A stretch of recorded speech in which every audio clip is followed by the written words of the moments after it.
Hello, and hi, and welcome to the guidance session that we are having today.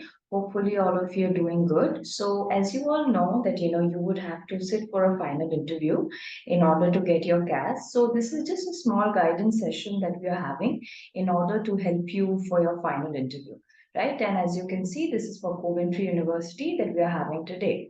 All right.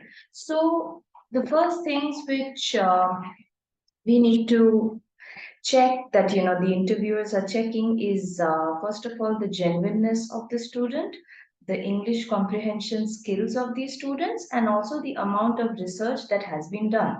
So ideally, if you are a serious student, you should be doing a lot of research before choosing UK as your study destination, or choosing Coventry University out of all the universities. So you have to show the interviewer how much of research you have actually done before making this choice. And of course, UK being an English speaking country, the English comprehension skills will also be checked during the interview. So one of the main focus areas would be why UK? Why did you choose UK out of all the countries which are available? So over here, of course, you can talk about a lot of points. So some of the points which we would like to mention is, say, for example, you can talk about the quality of education. So as the British education system is something that is highly popular and is globally regarded all over, right? So definitely a UK degree is something that is going to be globally accepted and will, you know, help you to learn the latest methodology, which will definitely help you in your future to perform, because as you would know, the whole methodology of teaching is a blend of practicals and theory. So probably these are methods which would help you to increase your efficiency and productivity later during your future course of actions. Then also, of course, tied to that would also be the value of degree. So, the UK degree is highly valuable and, globally accepted. So, all big MNC firms will definitely give a lot of weightage to your UK degree. So, definitely it will add on a lot of weightage to your CV. Also, things like, shorter course durations. As you would know, UK generally you can finish your masters in a year, and also your bachelor courses have a proper course duration, which will definitely, the faster you finish, it will save a lot of time and money for you. And also UK has multiple intakes, and you have a lot of course choices. Like if you just pick MBA, for example, it has more than 200 kinds of MBAs that are possible. And also, UK gives you certain financial benefits as well. Like, for example, you can, see the scholarships that some of the universities are giving, and also, the national health services which are provided, which would, be kind of a medical insurance for all the students. So these are all the benefits which UK is providing. And of course, you can add in your own points as well.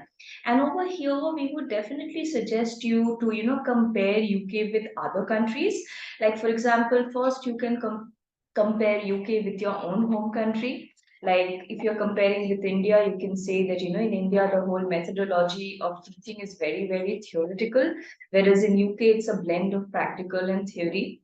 And also, if you look at the syllabus in India, the syllabus is, pretty outdated, whereas, UK will go with more contemporary relevant issues will be covered. And definitely the whole way of teaching encourages a lot of innovation and creativity in students. Then also here you can compare UK with other English speaking countries, like for example, USA, Canada, Australia, right? These are all popular destinations that you may want to compare UK with. So let's say, for example, if you select Canada, so you can say that, first of all, you can compare on the basis of climatic conditions. So you can say that, climate in Canada is pretty harsh, whereas in UK it is way more moderate and tropical in nature, which would definitely be more suitable for Indians to adjust. And also, we can say that, with Canada, you generally in 1 year you would get a post graduation diploma, whereas in UK, you're getting a proper master's degree within, that same 1 year. So these can all be reasons. And, over here, like I've told you, make sure that you're comparing UK with other countries as well. All right. So the next important thing, which definitely will be your focus, is why did you choose Coventry out of all the universities that are available? So over here, of course, again, we have multiple reasons. So it's completely up to you, the ones you want to focus on, and you can add in your own points as well. So firstly, we can definitely talk about rankings. So the rankings of Coventry University, you have to, definitely something that you should see before going. So for rankings, of course, here make sure whenever you're giving the answer, you give a proper complete ranking. Okay, so don't give answers like Coventry is in the top 200, or Coventry is top 20, or Coventry is highly ranked. Here you have to mention specific rankings where you need to mention the rank, the organization that has ranked it, and also the year it has got the ranking. So for example, like over here, if you talk about the rankings, then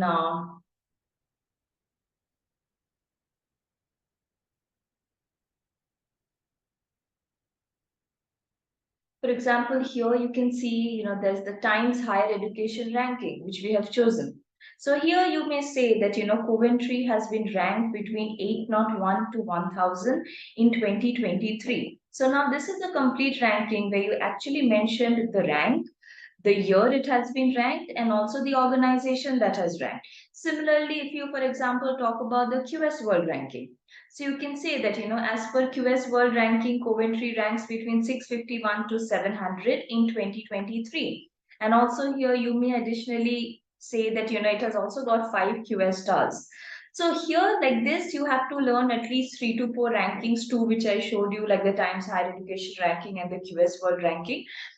Apart from this, you can always, have your own rankings, and you can go through more, like there is the complete university guide, or there is the guardian ranking. So but at least make sure 3 to 4 rankings you talk of. All right, so the next important thing would be the awards, the awards which Coventry has won. So here definitely, if you go to their official website, and you type in awards in the search option, you will get the awards and accreditations of Coventry. Like for example, you can see, it has been shortlisted as the University of the Year, and this was given by Times and Sunday Times Good University Guide. Or you can see, it is #1 modern university in Midlands. It has been, also been awarded the top 5 UK student city by the QS Best Student Cities Index. So like this, if you go and you scroll towards the bottom, you have a lot of them written over here. So make sure at least 3 to 4 awards and achievements you can talk of. And another additional important things which you may talk about is, like the employability rate, like 82% employed graduate role in further study. You can talk about this. You can say that it has got 76% overall satisfaction as per the NSS, which is the National Student Service. So you can talk about all these things to show why you have chosen Coventry University. Then things like its history, its rich heritage, its culture. Then the location of the place which is suitable for students.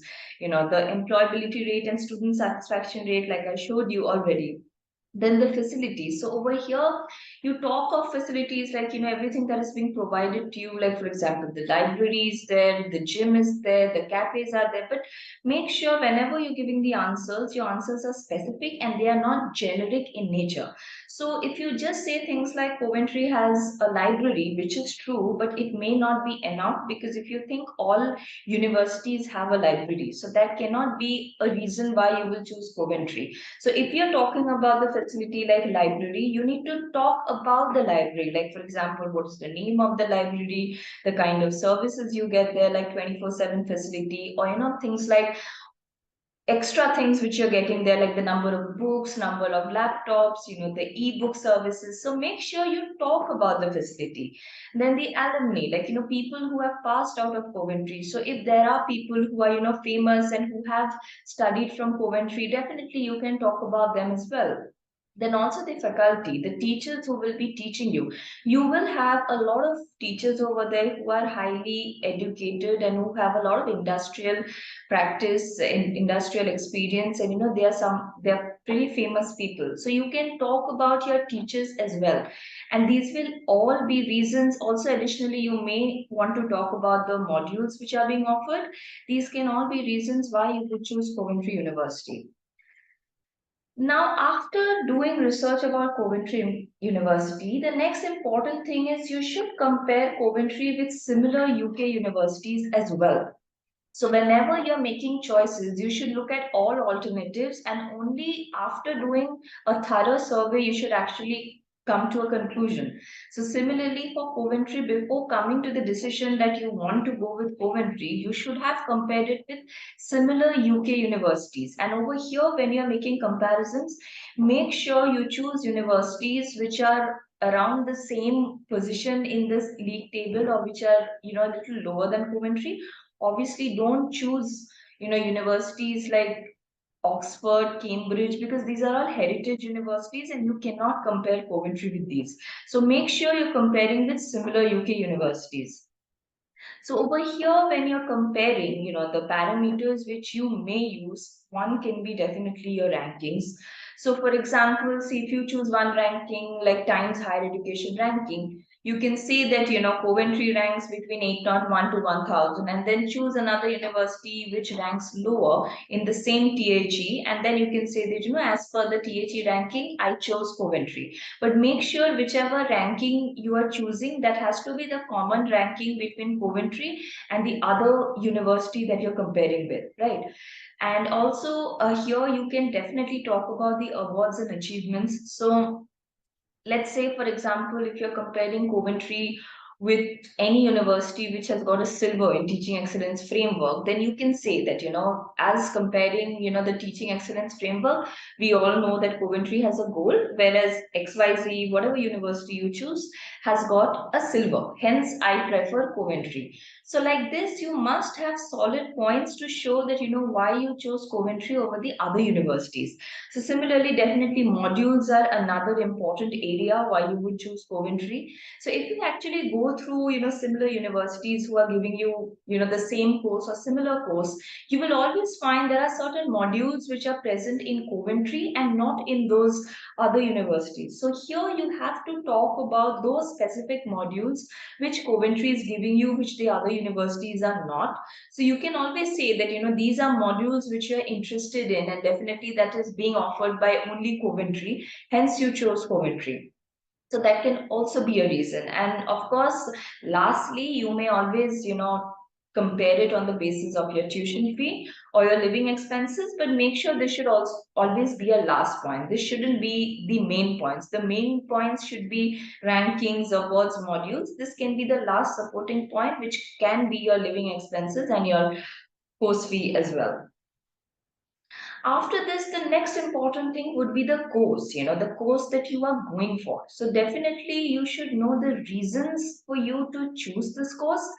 And because out of all the courses you have chosen this specific course, so there must be some specific reasons in your mind that why you have chosen this particular course. So those reasons should be highlighted to the interviewer if asked. And over here, when we are learning about the course, the easiest thing that you can do is you can actually, write the name of your module, your course, and, search the official website of Coventry. So, for example, if we say put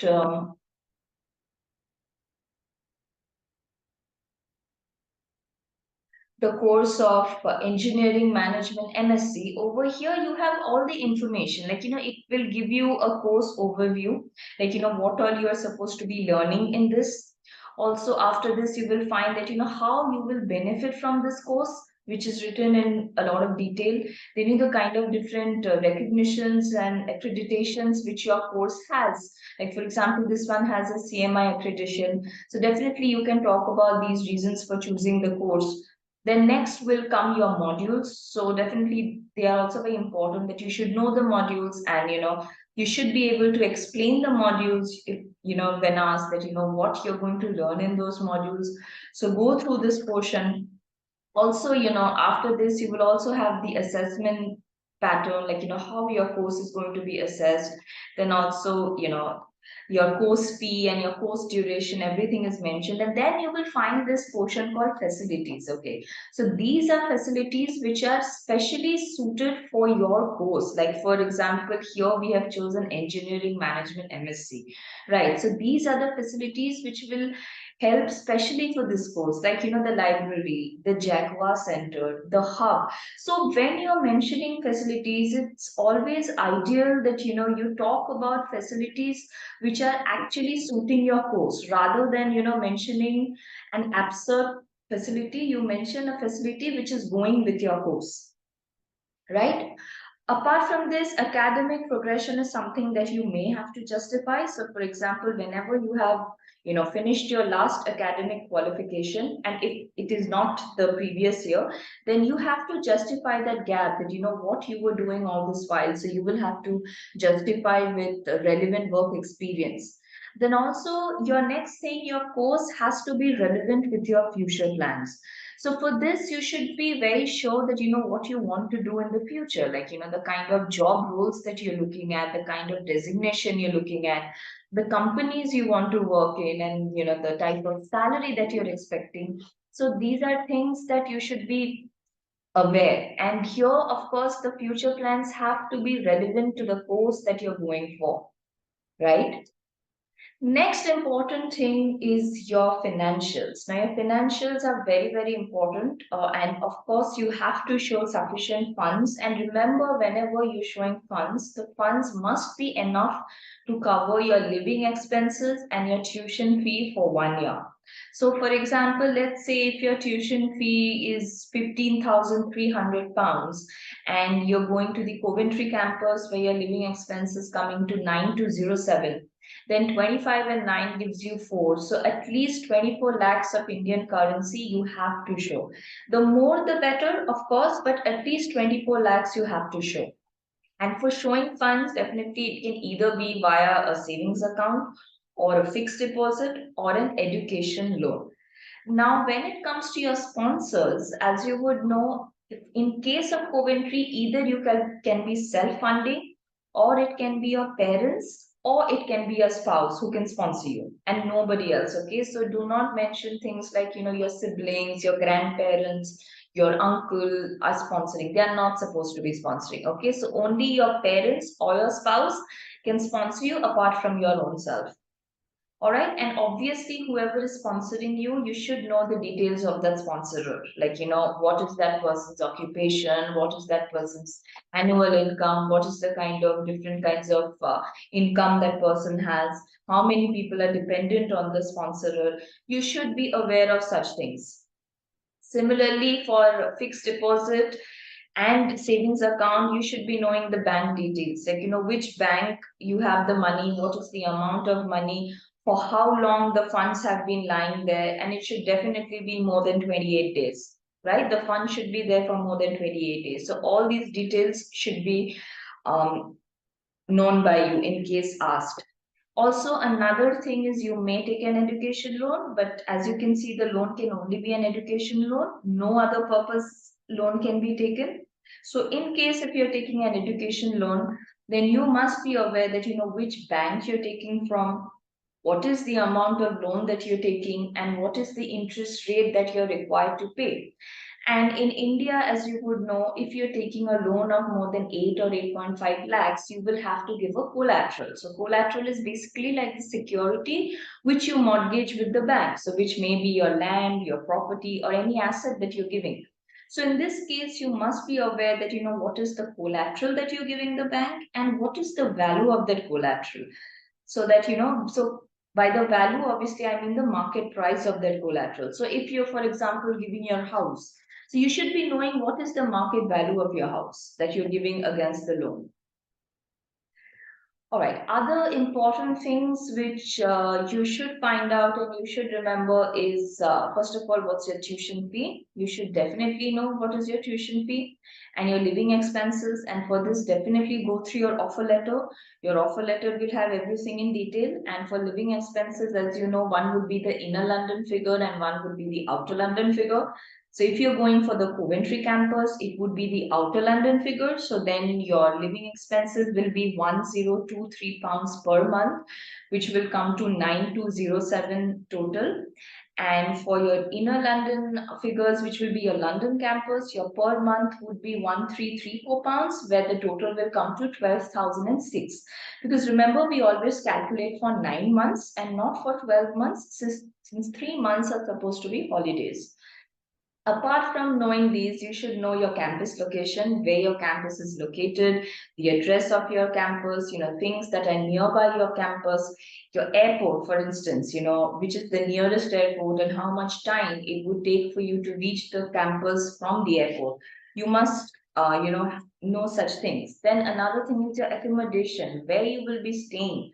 Now, this is very important. Now, of course, you cannot book your accommodation from now, but at least you should have a rough idea that where exactly you would be staying and how much it may cost you. So, for example, for accommodation, if you go through your official website where you have things like student accommodation section under life on campus. So, if you go through it, if you scroll down, you will see there's this option: where can I live? How do I apply for it? What is the accommodation fee? Everything is mentioned. So, for example, if you go to where can I live? So you will have various options that that are available for you. Like say, for example, the Bishop Gate, then the Cycle Works, and here you also have the amount written. Like for example, for Bishop Gate, it would be 140 pounds per week. So like this, and if you click on these, of course, it will give you the details about that accommodation. Similarly, if you're going for the London campus, then you can go to the site called student.com, and over here you will of course give the name of your university, the Coventry University London campus, and you have all the options over here, the nearby accommodations which are available. So you should have a rough idea that where you may live once you're in UK and how much your accommodation cost would come to. And remember, accommodation cost is not same as your living expenses, because your living expenses would mean the entire thing, which would have your accommodation, food, miscellaneous expenses, everything. But your accommodation cost would only be the room rent that you're paying. So you must be aware of all these things as well. Other very important things to note is the intention of coming back to the home country. So remember, you are going there on student visa as a student. So your job is to go there and focus on your studies. So firstly, you should not be working part-time. You should be, staying there and focusing on your studies and, look after your academic performance. But in case if you want to work part time, because as international students may work for 20 hours per week, you may work, but that would only be to gain some experience, because as I told you, the funds which you will be showing for visa will already be sufficient. So you are supposed to show enough funds and you should be financially secure. So even if you're working part time over there, is just to gain some experience. And definitely, once you finish your course, you must come back to your home country and not stay back in UK, because you are going there to study on student visa. So your whole focus is only on finishing the course. So once you're done with the course, you should definitely come back to your home country. And in case if any of you would be going for the PSWV, which as you know is the post-study work visa, you may go for it. But as PSWV will maximum be for like a year or two. But you should make it very clear that once you're done with the post-study work visa, you will definitely come back to your home country. So your future plans must be to do with India, not in UK. So you should not be, settling in UK. And coming to dependence, you should not be taking anybody with you. So you should be traveling alone and staying there alone. But in case if you are taking any dependent with you, then you have to show enough funds for that person as well. So you have to show funds of at least 8 to 10 lakhs for that person, which has to be separate from your funds. And also the reason for taking your dependent should be very clear. Like say, for example, maybe, to help you in your household work or, for your emotional support. And also you should make it very clear that, once your course is over, you and your dependent both will be coming back to the home country. Right? So these things should be very, very clear. And, your intention of coming back to the home country should be conveyed to the interviewer, right? So thank you. I think these were the most important things which we had to cover. And just like I told you, it's a guidance session that we have. And of course, you can add in your own points. You're most welcome to do that. But make sure whenever you're adding points should be relevant, and you should do a thorough research for whatever you are putting. And also make sure every answer that you're giving is very, very specific. Please avoid generic answers. So you should not be giving any vague, random, generic answers, but your answer should be very, very specific in nature. So for that, you will have to do the research so that you have the data to justify your answers. Right. So thank you so much for joining. That's it for today. Hopefully, you guys enjoyed, and this will help you to clear your final credibility interview. So thank you so much for joining. All the very best for your final interview. Take care. Bye bye.